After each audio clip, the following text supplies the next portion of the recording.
Can a man be a hero, fight for his sense of justice, but at the same time, have an utter hatred for the world and people he is trying to save? This is the two-sided coin we see with Alan Moore's dark anti-hero, Rorschach, from the dystopian epic Watchmen. I chose to examine this character because he represents something in all of us, a dual-sided nature that wants to save and be the hero, but at the same time has a twisted sense of justice.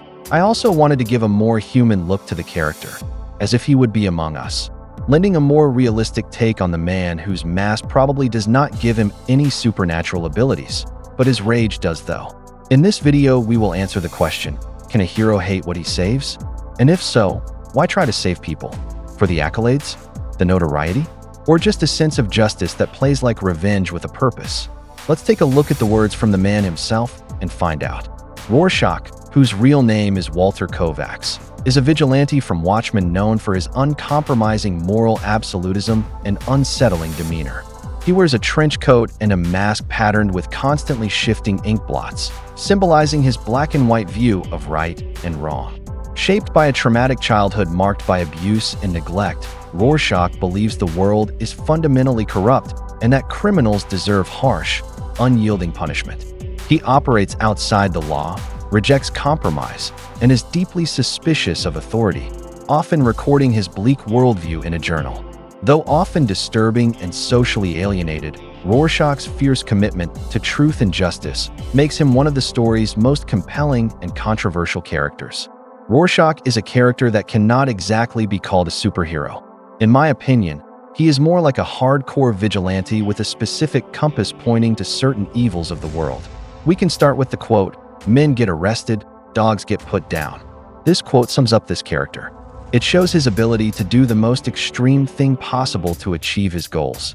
He views human beings as flawed creatures, and he himself is not exempt from that, seeing that he chooses to walk around in plain sight as a homeless man carrying a cardboard sign, and even his fellow Watchmen cohorts are oblivious to his true identity.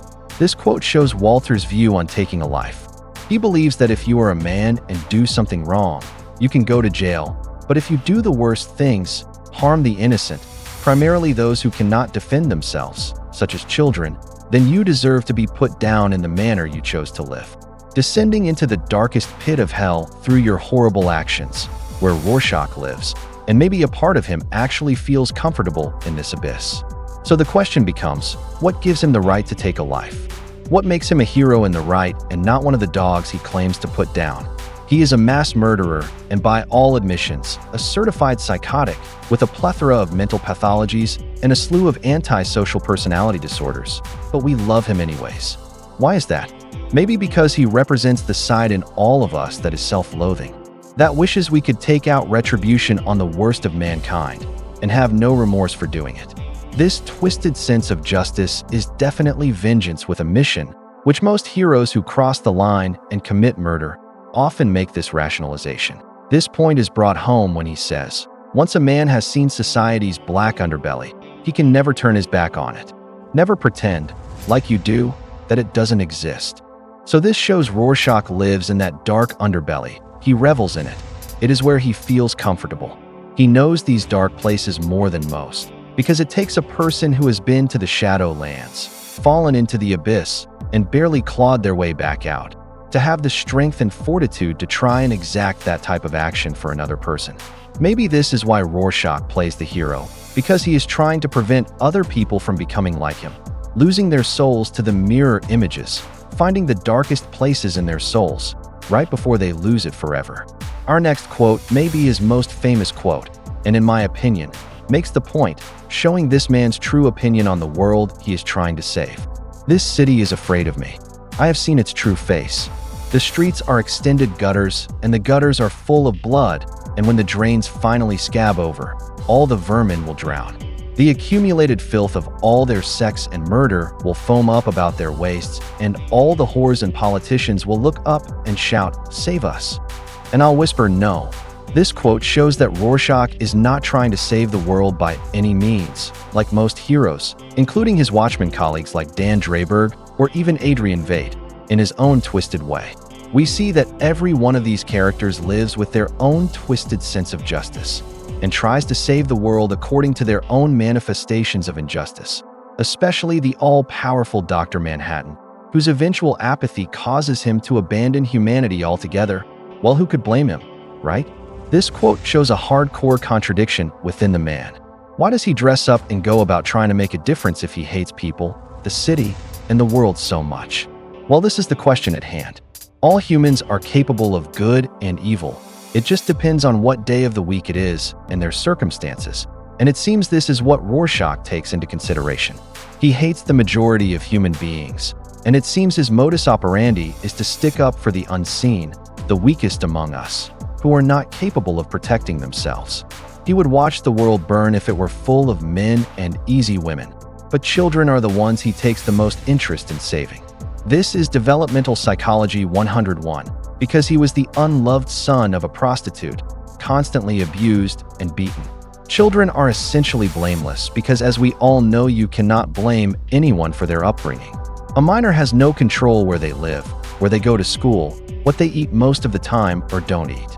So it would make sense that in a world of degradation, children would be the only group of people a man like Walter Kovacs cares about saving, thus trying to save his younger self every time he puts on his inkblot shifting mask and bare-knuckles heinous men into submission. He has to go to a dark place to do this, see what others can't, and live with it forever. That is why, in essence, he is the worst of the monsters himself, because as we know, it takes a monster to kill a monster. We see proof of this when he goes to jail and he is locked up with criminals, most of whom he put in there himself. Is he scared? Never, because he exclaims and makes it known that, "I'm not locked in here with you, you're locked in here with me." For a man of small stature as Walter is, he is fearless in the face of danger, because he is willing to go to that place where he will do whatever it takes to win the fight. There is no fighting dirty, there is only winning. It is the truest lesson in psychology, and why he wears his telltale mask, because this is his true identity, how he feels most comfortable. That is why when the cops arrest him and attempt to remove his mask, he shouts, "Give me back my face." This is a powerful line because it shows that Rorschach is the real man, and Walter is the pretender, the in-between, the limbo between serving justice to monsters and being another pitiful human. Our last quote is my favorite, because it shows the true nature, no excuses, no rationals, which people bring out in droves to explain their behavior. It is a great scene when Rorschach is talking to the doctor, comically poking fun when he himself is given a Rorschach inkblot test, seeing pretty butterflies. He utters, "You see, doctor, God didn't kill that little girl. Fate didn't butcher her, and destiny didn't feed her to those dogs. If God saw what any of us did that night, he didn't seem to mind."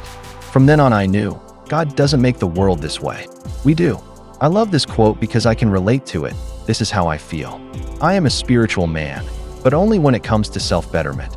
But unfortunately, most people only use spirituality and religion to explain away their bad behavior and unjust actions, using the existential as a crutch. Things like karma, God, religion, holy scriptures, and notions of past life destinies only seem to turn into excuses for present behaviors. If we go with this line of thinking, then we are not responsible for any of the actions we take in this life. We always have a convenient excuse that cannot be reasoned away, because it cannot be proven or unproven. This is why the character of Rorschach appeals to the darker angels in all of us, because he is a man who does not compromise, does not make excuses. If he murders, he takes responsibility for that. If he hates, is racist or sexist, that is all on the table, and he does not shy away from showing who he is on account of these things, throwing the blame on unseen entities or notions. This is how I try to live my life. Obviously not the dark killing part, but the part that can learn something from everyone and anything. That even the worst has something to teach. Yes, it is the ability to compromise that makes us evolved humans. But when we take certain actions, whatever those may be, we need to hold no excuses. Simply be okay with the fact that we chose. We have that freedom, and it was our doing, not the wishes of some mystical plot. Try to tread the fine line between compromise to reach peace, but hold no excuses when standing up for your own sense of justice. So, with all this, is this man simply a lunatic vigilante? Or is he a deep, transparent, dark horse comic character we love to see exact retribution on the scum of the world? I believe it is a bit of both. He is the perfect example of how a man can want to be a hero in his own right and save the ones he deems worthy of being saved, when also having such contempt for mankind, hating us because deep down he hates himself, spawned from a childhood fraught with abuse and self-loathing. He is a character who was truly made by his origin story, and until his death at the hands of Dr. Manhattan, Rorschach went out the way he came in, as a bloody representation of spilled ink in a world gone to hell, representing both sides of the coin. The anti-hero with a soft spot for the weak, but most of us would not make his innocent list. Like most heroes, he acts on his version of justice, and even though it may be twisted, we can see that in the end he does try to bring truth to light when he tries to tell the world about Adrian Veidt and what he did. But there again, uncompromising men are easy to admire because they balk no excuses, and even though it would kill more people than it would save, he does not care about the greater good, only for his barometer of right and wrong. Though his methods may be just like the monsters he tries to put down, he is a brutal but enigmatic character, not hiding behind a mask, because the mask is his true identity. Does he have powers? Is the mask supernatural, giving him a higher level of strength than other men? Probably not, but what do you see?